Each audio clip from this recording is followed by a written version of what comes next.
মিরাজ ও সাইফুদ্দিন থাকলে বাংলাদেশের বিশ্বকাপ দলটা আরও শক্তিশালী হতো মনে করেন টাইগার পেসার রুবেল হোসেন। তবে পেস আক্রমণ নিয়ে আশাবাদী তিনি। নাগরিক টিভিকে রুবেল বলেন, প্রতিপক্ষের ত্রাস হয়ে ওঠার সক্ষমতা আছে মুস্তাফিজ, তাসকিন, শরীফুলদের। রাজিবুল ইসলামের প্রতিবেদন।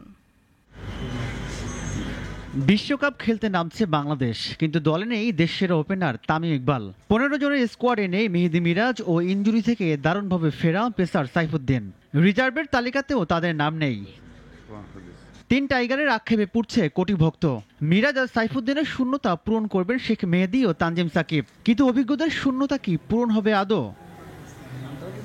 কোটি ভক্তের সঙ্গে টাইগার পেসার রুবেল হোসেনের কণ্ঠেও ঝরছে আক্ষেপ। নাগরিক টিভিকে তিনি বলেন, মিরাজ সাইফুদ্দিনের দলে না থাকাটা দুঃখজনক।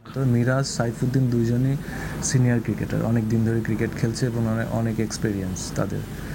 এবং মিরাজ সাইফুদ্দিন মনে হয় ইউএসএতে খেলছে কিনা আমি জানি না আগে, বাট এখন এটা আমার বলাটা কতটুকু যুক্তিসঙ্গত। তো অবশ্যই এটা সাইফুদ্দিন এক্সপেরিয়েন্সও থাকলে অবশ্যই ভালো হতো, ও স্লগেও বোলিং করে। মিরাজ এক্সপেরিয়েন্স ভালো হতো, তারপরও মেহেদিও ভালো প্লেয়ার, আশাবাদী। এখন দেখা যাক, আমরা আসলে বিশ্বকাপে ম্যাচেই দেখতে পারবো আসলে বাকিটা। তবে টাইগারদের পেস আক্রমণ নিয়ে আশাবাদী রুবেল। আমাদের অবশ্যই এখন যে পেস বোলিং সাইডটা আছে, আমি এই পেস বোলিং সাইডটা নিয়ে আমার অনেক কনফিডেন্ট, যেটা আমি শুরু থেকে আমি বলে আসছি এবং প্রত্যেকটা মিডিয়াতে আমি একই কথা বলি, কারণ এরা আমার যারা আছে সবাই আমার খুব পছন্দের ক্রিকেটার। যুক্তরাষ্ট্রের কাছে 2-1 ব্যবধানে সিরিজ হারাটাকেও দুঃখজনক বলছেন রুবেল। আসল মঞ্চে শান্তরা ঘুরে দাঁড়াবে সেই বিশ্বাসটাও রাখছেন এই পেসার। রাজিবুল ইসলাম, নাগরিক, ঢাকা।